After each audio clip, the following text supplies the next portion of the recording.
কতদিন ভ্যান চালাচ্ছে? ভ্যান চালাচ্ছি বাবু, ভ্যান চালাচ্ছে বুড়ো হয়ে গেল, তা 30 বছর হয়ে গেল আমার। তো এখন বাবু ভ্যান আমি আর চালাতে মন চাচ্ছে না। আমার যে শরীরের অবস্থা, আমি এখন নামাজ কালাম পড়ি, আমি ভ্যান আর চালাবো না। দেখা যাক আজকে দিন বাদে আর আমি চালাবো না।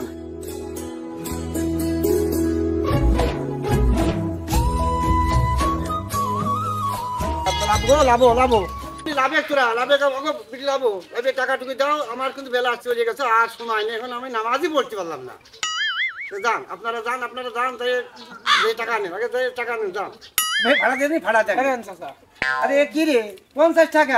কালকে আলুর বস্তা নিয়ে আরে সেটা আলুর বস্তা, তোরা কি মানলাটা বিটি মানুষ আনলি কত দেবে জানে? আমরা আছে পাতলা বিটলে মানুষ, আমাকে ভাড়া 50 টাকা আলাম দুইজন।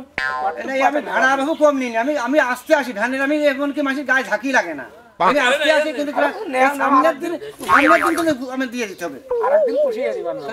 যাও বাবা, আমার আর সময় চলে গেল গো।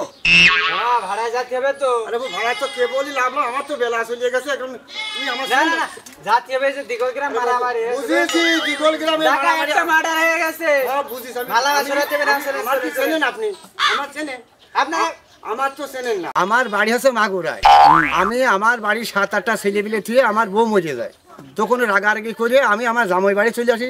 জামাই হইল গে আপনার হলো বউ খাওয়া জহি, ওর সাথে আমি বিয়ে দিয়া ওখানে আমি এখন থাকতেছি। এখন বাবু আমার এখন ভাড়া ভিতর টিপ মারার সময় আমার নেই, আর সারাদিন বসে থাকি। এই সন্ধ্যে যেই লাগে আর ওই এক আছে আমার এক টিপ দাও, ও গাছে আমার এক টিপ দাও, এই টিপ মারার মধ্যে আমি আর যাতে পারছি না বাবু। ভাড়া আপনার বেশি করে দিবেন। বাবু কথাটা হচ্ছে এই যে না, কথা হচ্ছে আমার নামাজ কালাম বললাম হোক। এখন আমার এই সন্ধ্যে লেগে গেল, আমি 7-8টা দিন এই খালি টিভি মেরিয়ে আসছি। এই যে তোর শুধু বিকেল হয় আর ওই টিপ মারা। আমি বাবু আমার বাড়ি মাগরে ওই জায়গায় একবার এই মারামারির কারণে আমি জামাই বাড়ি থাকি, ঠিক আছে? আবার এই যে গন্ডগোলের মাল আমার টানতি হয়ে আমি পারবো না, আমি নামাজ কালাম পড়ার লোক, এখন আমি এভাবে সম্ভব না, আমার এখন বেলা চলে গেছে, আমি পারবো না, এখন আমার এখন সম্ভব না। এখন আমি বহু আমার এখন এই সন্ধ্যা গেলে আমার টিপ নেওয়া সম্ভব। আচ্ছা, আপনি নামাজ কালাম বাদ দিয়ে ভাড়া যেতে চাচ্ছেন না? আচ্ছা, এই অনুযায়ী আমার ওস্তাদ হাদিস থেকে কি বলে সেটা আমরা পরামর্শ নিয়ে দেখি। বাবু আমি রাজি। আচ্ছা ঠিক আছে, আমি 100 বার রাজি। আচ্ছা ঠিক আছে, তাহলে চলেন হুজুর কাছে। চলেন, আমার ওইটাই দরকার আছে। আচ্ছা ঠিক আছে, তাহলে আসেন। পাখি দিকে আমার শুভশক্তি, সংসারের উন্নতির লক্ষ্য। এই পাখি আসার পর আমার সংসার উন্নতি হয়েই যাচ্ছে। আমার আল্লাহ পাঠায় যে পাখি আমার সংসার সুখে আছে। যাক, এটা বাইসে থাক, আমার সংসার আরো উন্নতি হোক। বসি এমনই সরেক তো।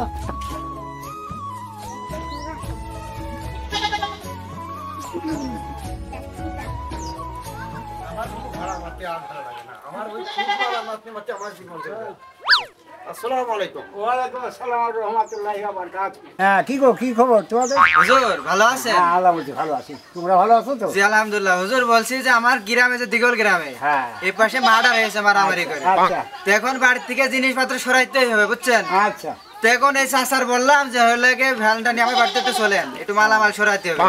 তখন উনি বলতেছেন নামাজ কালাম বাদ দিয়ে যেতে পারবে না। তা আপনি এই বিষয়ে যদি একটু পরামর্শ যদি দিতেন কোরআন হাদিস থেকে। আমি বাবু বাড়ি আমার হলো মাগুরায়, আমি এই মারামারির কায়দায় আমার বাড়িওয়ালা পরিবার মারা গেছে বিদায় আমি এই জামাই বাড়ি থাকি। এখন বাবু আমার এই খালি টিপ মারা মত করতে গেলে আমার নামাজ কালাম হচ্ছে না। এই জন্যে আপনার কাছে আলাম যে আপনার এই আল্লাহর রহমতে যে কোনো কায়দা করে বাঁচা যায় সে একটা লাইন করে দেন। আমি আর এই ভ্যান বাবু এই সন্ধ্যাকালে আমি আর ভ্যান চালাচ্ছি। আচ্ছা, একটা কথা বলি, আপনি কি নামাজ কালাম মসজিদে কি আগামত দিতে পারেন? আমি বাড়ি ওই কাজই করতাম। আচ্ছা আচ্ছা আচ্ছা, আমি এই মারামারির এই অ্যাকশনে আমি এই জামাই বাড়ি থাকি। আচ্ছা, তাহলে একটা কথা বলি, আপনি কাজ করেন, আমার মসজিদে কিছু ছেলে ফেলে আসে মাদ্রাসার এই শিক্ষানীতি। এখন ওই মসজিদে আপনি আজান দিতে পারেন, তাই ভালো হয়, ভ্যান চালাতে লাগলো না, পয়সা হয়ে যাবে।